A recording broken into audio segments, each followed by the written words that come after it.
What's going on, everyone? This is Ryan with Automatic Comics, and I am back with another Automatic After Dark. We've got the 5 topics I'm going to be talking about.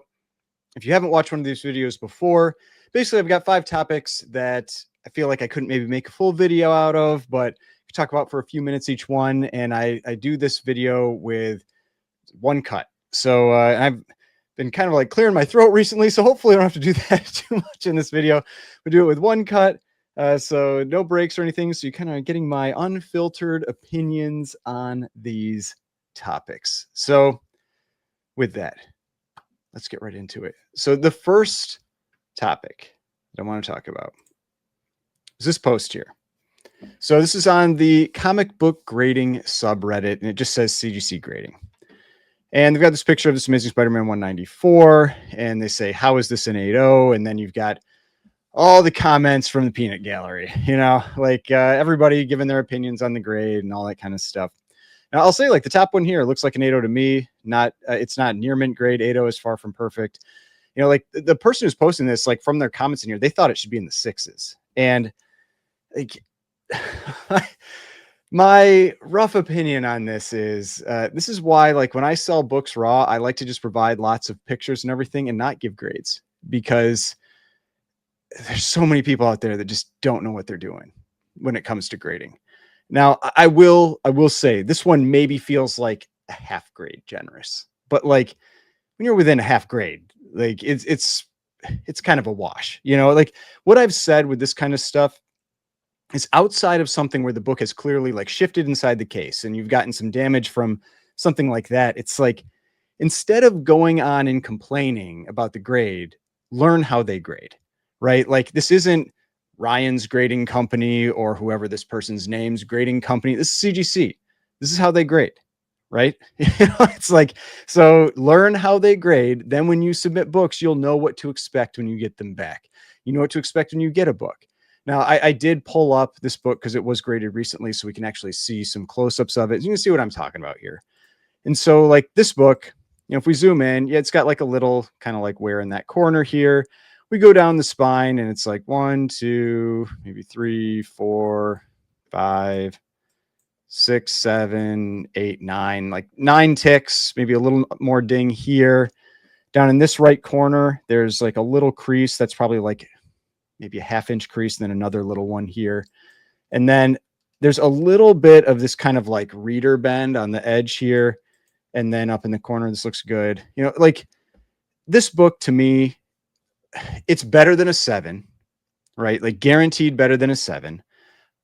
Based on those creases down in the corner, that automatically knocks it out of an 8.5 to me, based on what I know with CGC.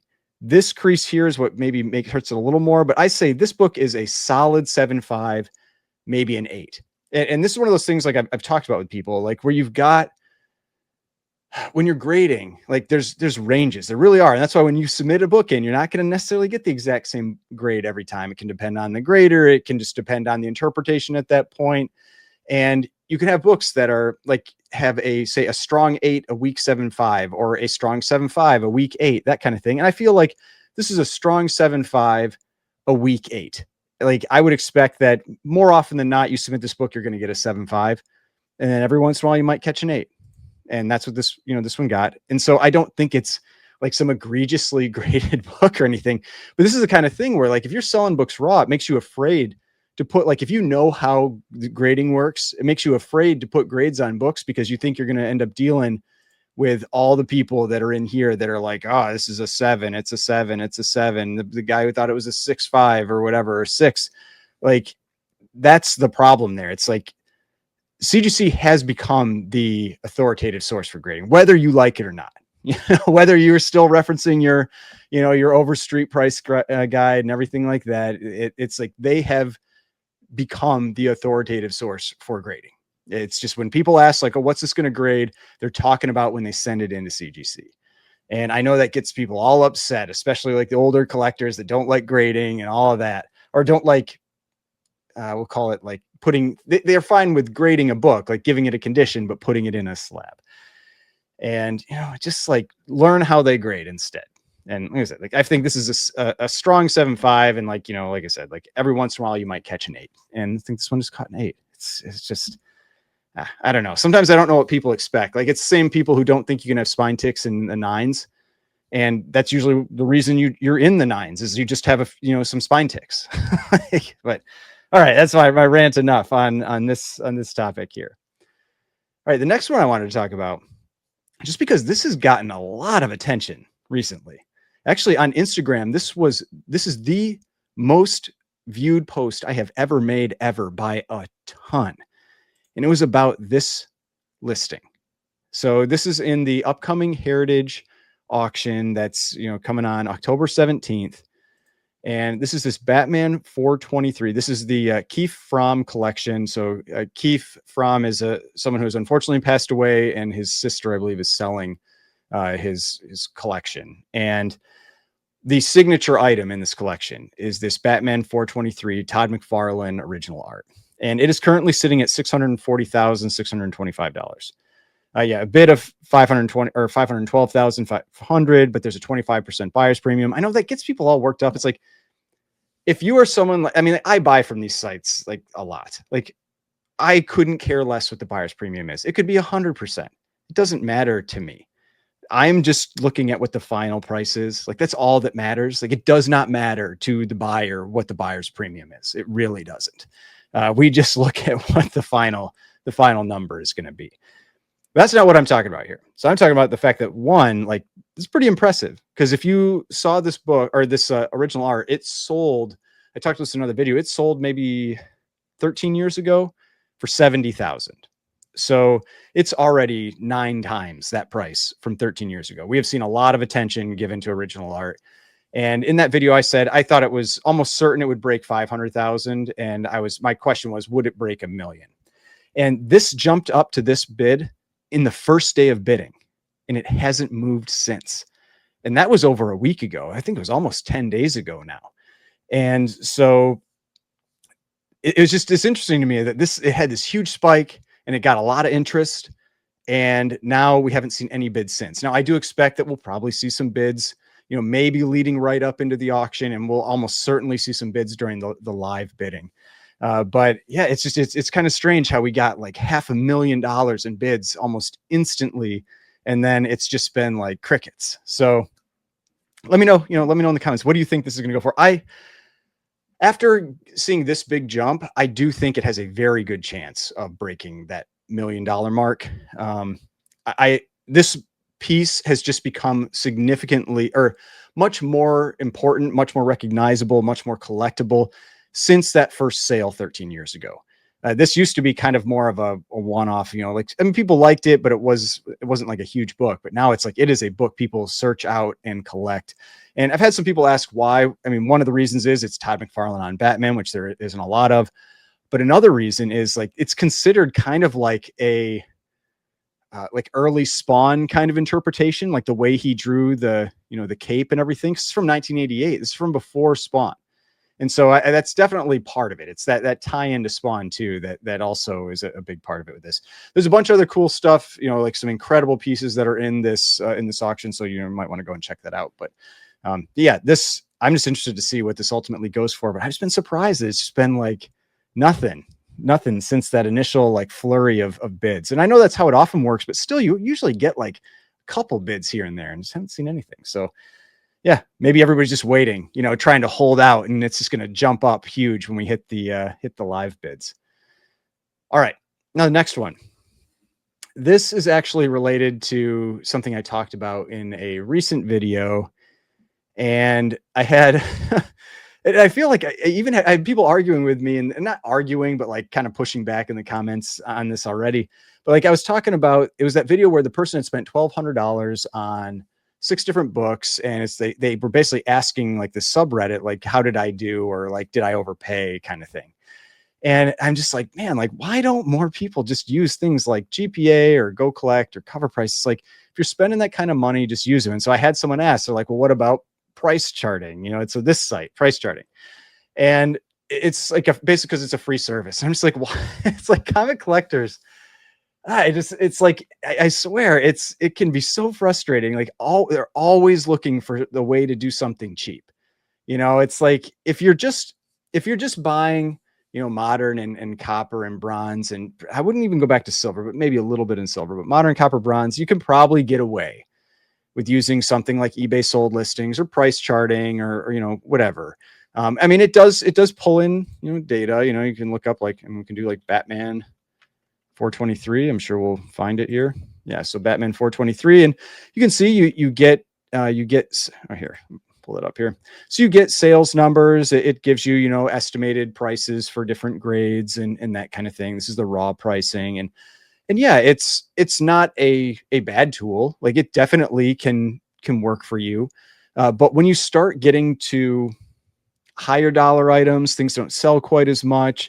You start adding in stuff like signatures and restoration. And, if you're, especially if you're going to golden age or whatever, like this type of stuff just generally isn't going to work quite as well.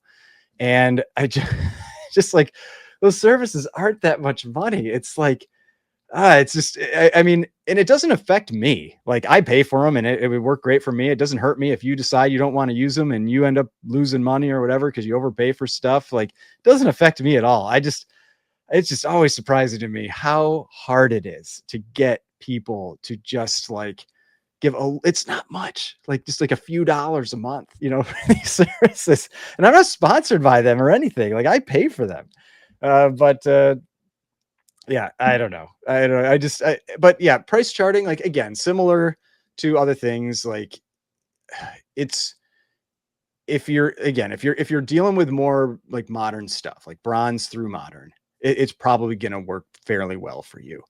If you're in, but it is going to be a little more restricted. It looks like it has eBay sales. I saw there were heritage sales in there. It's not necessarily going to have everything, like, but it's going to have enough to get you a reasonable idea. But man, it's like just pay for the services.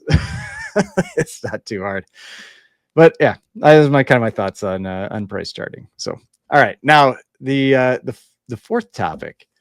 Let's see. I'll just go full screen for myself for this because I don't have anything to share for for this one.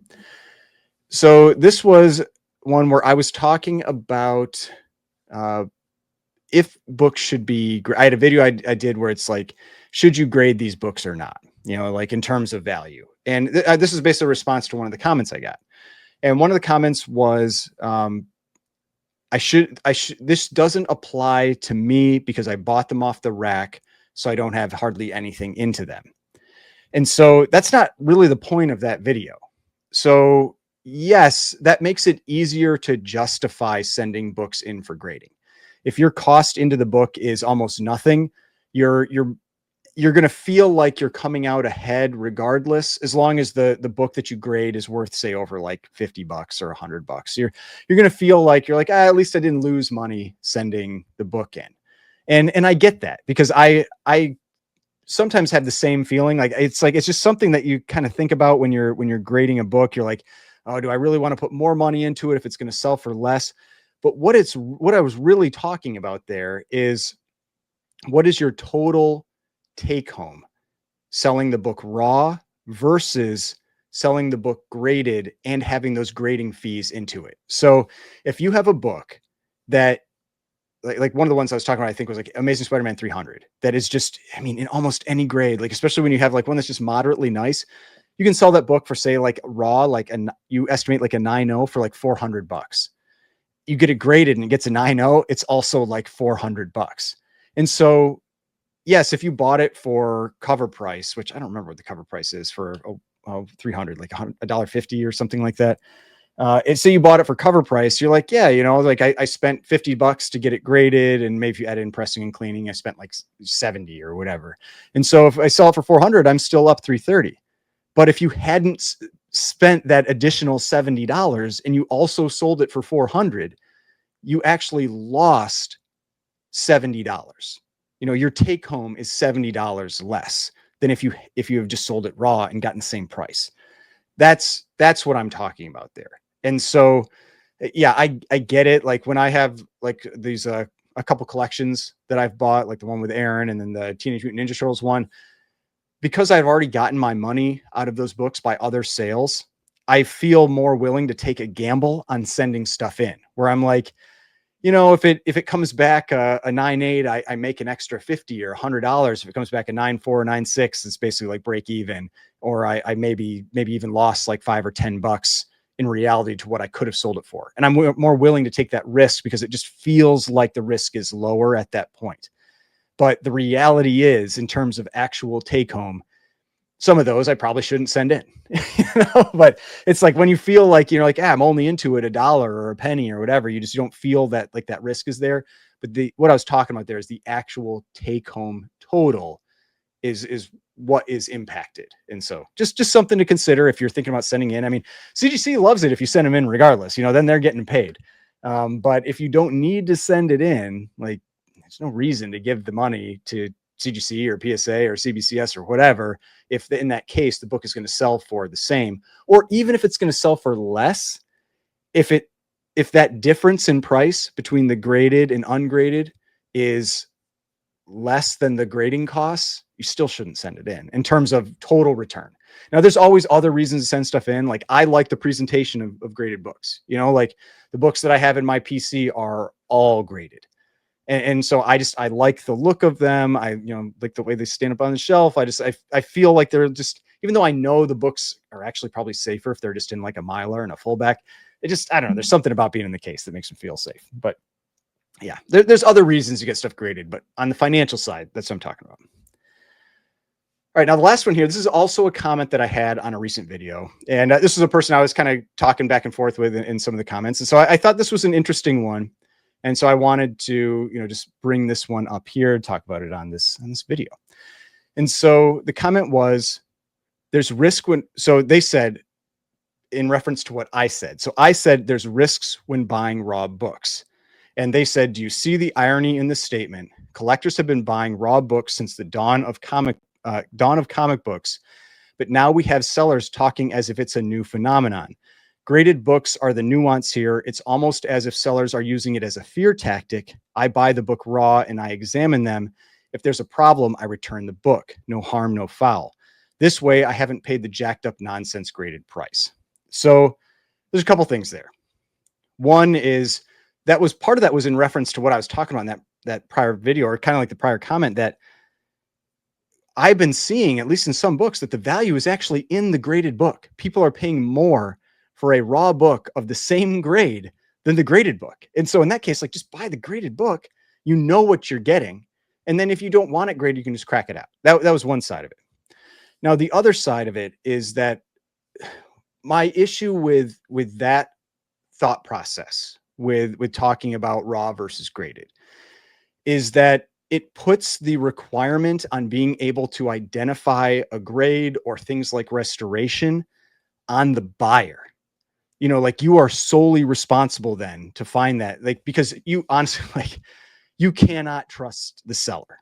Like, I'm trying to think, like, I mean, I bought from a lot of sellers and I've had almost all of them miss something, whether it's a cutout or restoration or whatever else. I'm usually, like, on grade, like, I'm usually pretty forgiving on, I usually assume somebody's going to overgrade just to give myself some comfort in that area. So I don't ever have to worry about grading being the reason I'm returning it. Every once in a while, I've had something that's really bad, like that they've completely missed something that significantly impacts the grade, and that came into it. But usually grade is not the issue when I'm having something that I might have to return. The things I might have to return are when I spot something that's missing or restoration or whatever. And the problem is that, I mean, I haven't been doing this as long as some people, but I've been doing this for long enough. And I feel like I've had an accelerated experience in it because I buy and sell comics. And so I've seen a lot of graded comics and a lot of raw comics over the last, like, 6 or 7 years. Now, I collected when I was a kid, but I didn't, look for that stuff back then. But like over the last 6 or 7 years, and so I've gotten pretty good at grading and spotting restoration, checking my books, knowing what to do.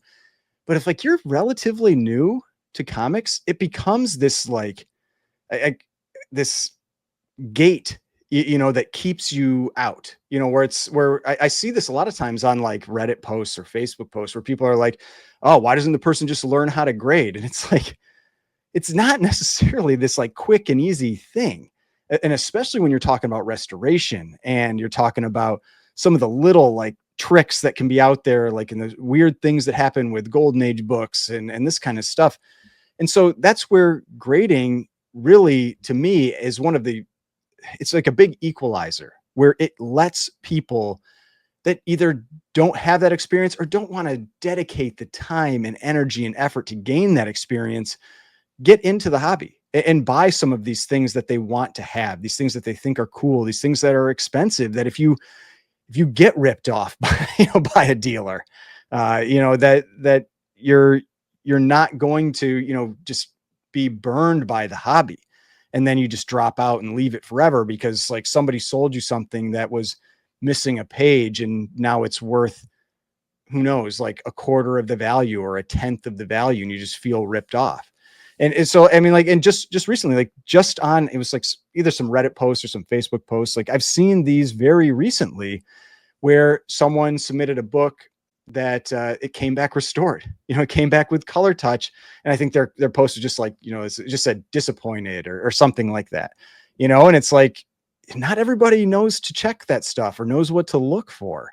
And then there was another one where a person posted, they're like, it was like when you buy the book already bagged and boarded, and I could see that happening a lot at like shows at cons where people are just like flipping through boxes and they just find the books and they put them in a stack and they take them up and they assume that the dealer has checked those books. And the person showed it opened up and it had a bunch of cutouts inside, and it's like, that's the stuff that can burn people, that can make them very frustrated with the hobby. And graded books, while they aren't perfect for everything. Like, I get it, but that's where graded books can really help because you have that impartial third party, for all the whatever complaints people want to make about CGC and PSA and CBCS, that kind of stuff.